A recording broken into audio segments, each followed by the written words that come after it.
네, 새정치민주연합의 문희상 비상대책위원장이 여러 계파가 골고루 참여해서 맛을 내는 김밥이 돼야 된다고 말하고 있습니다.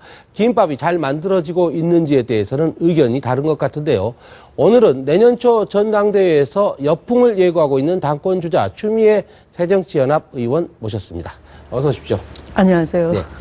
문희상 위원장이 김밥론을 얘기했습니다. 네. 포청천도 얘기하시다가 지금 김밥론도 얘기하셨는데 네. 어떻습니까? 김밥 잘 만들어지고 있습니까? 우선은 뭐 제가 삼보일배까지 하면서 네. 절체절명의 순간에 저를 던지면서 당을 구해낸 그런 입장에서는 네. 누가 하더라도 당이 잘 됐으면 하는 그런 바람이어서요. 네. 밖에 나와서 뭐 내부에 대한 뭐 품평은 하지 않습니다. 네. 그런데 다만 지금의 그 비대위에서 그걸 김밥으로 표현하시든 뭘로 뭐 파이로 표현하시든 네. 간에 당이 집권을 준비할 수 있는 그런 진용을 갖추는 네. 그런 채비를 할 수 있어야 되는데 벌써부터 어떤 개파의 수장들께서 네. 이렇게 비대위에 가셔서 국민의 어떤 문제, 민생의 문제와 전혀 관계없이 네. 관계없는 주제, 모바일 투표가 어떻고 저떻고 뭐 그런 논의를 하는 걸 보고 참 저렇게 마음 비우기가 참 잘 안 돼서 네네. 참 안타깝다 그런 생각이 많이 드는 순간입니다. 이 순간이. 네. 네. 지금 말씀하신 대로 어제 회의 때도 네. 보니까 바로 개파의 수장들께서 모바일 투표라든가 이런 문제에 대해서 문제 제기를 많이 하시면서 네. 오늘 아침 이제 김밥론 신문에서 기사를 보니까 네. 이게 김밥이 옆구리가 터지고 있는 게 아닌가 그런 생각을 했거든요. 네. 참으로 송구한데요. 사실은 그 풀어야 될 과제들이 네. 좀 굵직하게는 첫 번째는 세월호 문제인 것 같아요. 예. 네. 그다음에 두 번째가 이제 국회 정기국회에서 야당의 역할 사실 표현하신 것처럼 네. 국회의원은 국회에 있을 때 가장 아름다워 보인다라고 김대중 전 하셨듯이 대통령 말이죠. 네, 네. 국회에 등원할 수 있는 그런 모양새를 좀 네. 만드시고 그다음 세 번째는 전당대회를 공정하게 관리할 수 있는 네. 그런 탕평 예. 이것에 집중을 하는 세 가지 과제가 있는 거죠. 네. 근데 벌써부터 뭐 모바일이 뭐 어떠니 저떠니 하는 그런 지역적인 문제로 네. 국민에게 정말 무슨 피로감이란 단어가 횡행을 하는데 야당 피로감을 먼저 만들지 않느냐 하는 네. 것에 대해서는 지금 지지자들이 자꾸 마음을 떠나고 있어요. 네. 네. 다시 쳐다보지 않겠다 하는 정도로 마음을 닫고 있어요. 네. 그래서 이 상황을 이름에 걸맞게 비상한 상황이다 이렇게 좀 보셔야지만 마음 비우기도 가능하고 네. 어떻게 해야 되겠다는 좌표 설정도 가능하지 않을까 네네. 이렇게 생각을 해요. 예. 네. 당내 문제에 집중하기보다는 민생의 문제에 집중하자 이런 말씀으로 이해가 되는데 네. 근데 그 모바일 투표 문제로 다른 분들은 굉장히 예민하게 반응을 하시던데요. 네. 모바일 투표에 대해서 어떻게 생각하십니까? 모바일 투표를 네. 기술적으로 믿느냐 못 믿느냐 하는 문제에 있어서는 네. 이미 그 통합진보당 사태에 있어서 그 비밀 투표를 보장할 수 있느냐 하는 그 문제는 좀 있다라고 네. 법원이 그렇게 판결을 했죠. 그런데 이제 당내 선거에서만큼은 어느 정도 동의가 된다면 네. 할 수도 있어요. 근데 문제는 그 대상을 정말 당원이 중심이 된 당, 그래야지만 당이 바로 설 수 있는 거잖아요. 네. 어떤 일회용 정당이 아니고 당원이 중심인 그런 당원이 주인인 당을 약속하고 네. 근데 어느 누구도 그걸 실천을 못했어요, 사실은. 네. 그렇다면 그 대상이 예를 들어 뭐 권리당원인데 권리당원이 그날 생업에 바빠서 편의적으로 모바일로 투표할 수 있다. 그런 건 뭐 가능할 것 같아요. 네. 그걸 동의를 한다면. 근데 그 대상을 이제 이른바 여론조사식으로 이제 예. 확대를 하면 당원의 권리가 이제 희석이 되어버리겠죠. 네, 그러면 당원이 어떤 그 당의 대의 기구를 뽑는데 네. 권리 행사도 제대로 못하고 그렇군요. 한다면 당원이 계속 유지될 이유는 없는 것이죠. 네네네. 네, 그런 측면에서 이 모바일 투표에 대해서는 다시 볼 여지가 네. 있다. 지금 전당대회 도입하냐 마냐 하는 건 그렇게 합리적으로 풀면 되는 것이지. 이게 뭐 그렇군요. 개파별로 뭐 네네. 유리하니 불리하니 그렇게 볼 문제가 아니다라고 생각을 해요. 예, 말씀을 네. 듣고 보니까, 네. 그러니까 권리당원이 투표에 참여하고 당권을 네. 결정하는 데 있어서 투표를 참여할 수 있도록 더 기회를 확대하고 보장하는 네. 차원에서의 네. 모바일 투표다. 네. 이렇게 생각하면 별 문제가 될 게 없다. 이런 네. 말씀인 거죠. 네. 네, 그렇군요.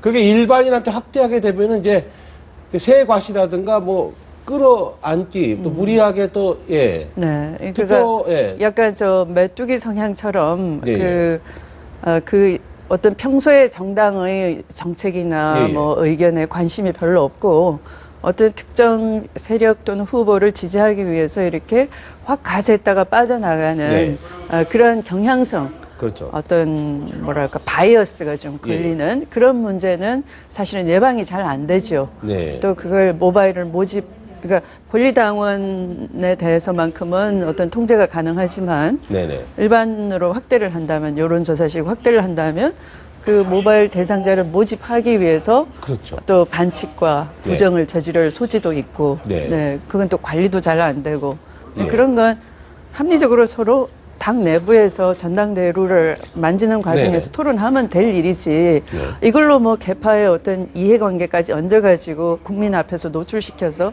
논쟁할 일은 결코 아니다라고 네. 생각을 해요. 예, 예. 네. 지도부 선출 방식에 대해서 제가 좀 질문을 드리고 싶습니다. 네. 지금 현재 새정치민주연합은 단일성 지도체제로 돼 있습니다. 네. 당대표와 최고위원을 분리해서 선거를 합니다. 네. 그런데 현재 새정치연합은 엄연하게 개파가 존재하지 않습니까? 개파가 존재하는 경우에는 통상 집단 지도체제로 가는 것이 옳고 그러면 대표와 최고위원을 함께 선출해서 득표수에 따라서 대표와 최고위원이 예, 나뉘는 이런 방식으로 바꿔야 되는 거 아닙니까? 그 말씀도 옳은 말씀인데요. 문제는 이제 네. 집권 준비를 위해서 예. 어떤 에너지를 잘 모으느냐 문제인데 네. 문제는 이제 개파를 지적하셨잖아요. 그러니까 개파의 이해관계를 먼저 생각하기 때문에 네. 집단 지도 체제의 후유증이 또 그 개파끼리 계속 타협의 정치를 당 안에서 훈련하고 모색하는 게 아니고 예. 그 계속 분열이 조장되는 측면도 사실은 과거에 있었어요. 예. 네. 그래서 사실은 이게 아까 말씀드린 당원도 떠나고 지지도 철회하는 국민이 있는 이 비상한 상태를 예. 제대로 직시를 해서 이번만큼은 각 개파의 수장이 정말 당이 탕평될 때까지는 예. 내가 전면에 등장하지 않겠다. 네. 이런 불출마 선언을 하고 그다음에 당의 공정 관리를 위해서는 개파 정치를 종식하고 집권을 위한 에너지를 다 모으기 위해서는 나부터 양보하겠다. 이런 비상한 결단 이게 먼저 필요하지 않을까. 그게 없다면 만약에 지금 상태에서 개파를 네. 비대위도 존재를 인정해버리고 탕평하라니까 이제 개파 정치를 네. 그냥 전면에 노출을 시켰잖아요. 근데 여기서 나오는 전당대 룰도 그 개파의 그 이해관계, 역학관계에 따라서 네. 또 집단 지도 체제로 간다면 이제 개파 투쟁을 내부에서 계속 하는 거죠. 국민은 바라보지 않고 그들만의 정치, 개파를 위한 정치만 하다 보면은 네. 이제 집권과는 거리가 멀어지겠죠. 영원히 기회가 없죠. 네, 이건 정치 도의도 아니고 명분도 아니지 않습니까? 네. 그러니까 이게 마지막 기회다 생각하면은 사실은 개파의 힘 있는 개파의 수장들께서 이번엔 내가 손을 떼겠다 네. 하는 그런 선언이라도 해야지만 그게 정말 선당 후사의 실천이 되는 것이죠. 네. 이제 그런 다음에 이제 집단 지도 체제를 하더라도 타협의 정치가 가능한 것이고 그 집단 지도 체제의 장점이 혼자 독단을 하지 않고 네. 토론을 통해서 가장 최적의 타협의 과정을 통해서 최적의 선택을 한다는 것인데 그런 훈련을 한 번도 해본 적이 없는 것이죠. 네. 네. 그렇군요. 지금 이제 새정치민주연합을 바라볼 때 유권자들이 혹평을 할 때 네. 첫째 집권 의지가 있는지 모르겠다. 네. 또 하나는 리더십이 없다. 그리고 최근에 나오는 것이 리더십뿐만 아니라 팔로워십도 없다. 팔로워십이 없기 때문에 리더도 없다. 이런 얘기를 하고 있지 않습니까? 네. 그런 상황에 대해서는 그런 지적에 대해서는 어떻게 답하시겠습니까? 그거는 현상이 그렇게 나타난 예. 거고요. 리더십이라는 건 민주 정당으로서 뭐 민주당의 전통 60년을 존중해서 뭐 네. 어쩌고 저쩌고 자꾸 그 위기 때마다 그렇게 얘기하는데요. 민주당의 전통이라는 것은 그만큼 민주적이고 네. 상대당이 뭐 전신이 공화당이고 민정당이고 이래서 비민주적 정당의 모델이었다면 민주당의 자랑이라는 건 현대 정치사에서 민주당 아니면 민주주의 역사를 쓸 수가 없었다라는 대단한 자부심인데 네. 그러면 당내 민주주의가 있어야 되는 거죠. 근데 토론도 없이 세월호 협상을 하고 네. 과정도 설명도 없이 비대위원장을 외부에서 영입한다고 하고 현재의 이 국면보다 더 이상의 독단과 독주는 있어 본 적이 없어요. 네. 김대중 대통령마저도 그렇게는 정치를 하시질 않았어요. 네. 박강한 총재이실 때도. 네, 네. 그러니까 이 상황에 대해서 아무런 그 사후에 잘못됐다라고 끝난 상황에서도 경위 설명조차도 없고 예, 예. 한마디 해명도 없고 사죄도 없고 네네. 네. 그런 상황까지 왔죠. 네네. 그래서 이제 이 상황을 보면서 단순히 리더십이 있었느냐?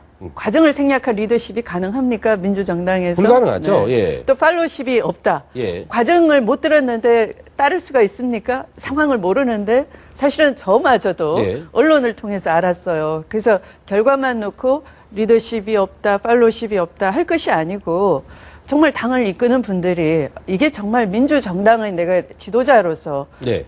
이 자리에 앉아 있는데 그 총의를 모을 만한 과정을 제공했느냐에 대한 반성이 있어야 되는 거지. 밖에 나와서 따르지 않더라 이렇게 원망하는 것이 돼서는 안 된다 하는 것이죠. 전체를 욕먹이는 것이죠. 네. 예. 너무 이제 당내 얘기만 했는데요. 네. 최근에 박근혜 대통령한테 서한을 계속 보내신 아니, 걸로 알고 그렇습니다. 있습니다. 3번 네. 보내셨던가요? 네, 네, 네. 혹시 답장 왔습니까? 답장이 예. 엉뚱하게 온 셈이죠. 한 어떻게 왔습니까? 2번을 보냈더니 예. 사실은 제 입장에서는 네. 편지를 보내드린 이유가 야당이 잘못한 것이 네. 세월호를 국민 여론을 일반화시켜가지고 해법을 제시하는 쪽으로 끌고 가야 되는데 그게 리더십이에요. 네. 리더십이라는 게 그냥 막연히 당내에서 권한 행사하고 나를 따르라가 아니라 어떤 우리한테 부닥친 시대 과제에 대해서 천착을 하고 해법을 내고 네. 그것을 국민을 설득시켜 가면서 힘을 모아가는 네. 것이 리더십이에요. 그래서 잘못한 것은 그걸 정쟁거리로 만들어버린 거예요. 유족들은 대파를 깨끗이 씻었습니다. 민주당이 오히려 흙을 묻혀버렸어요. 사실은. 예.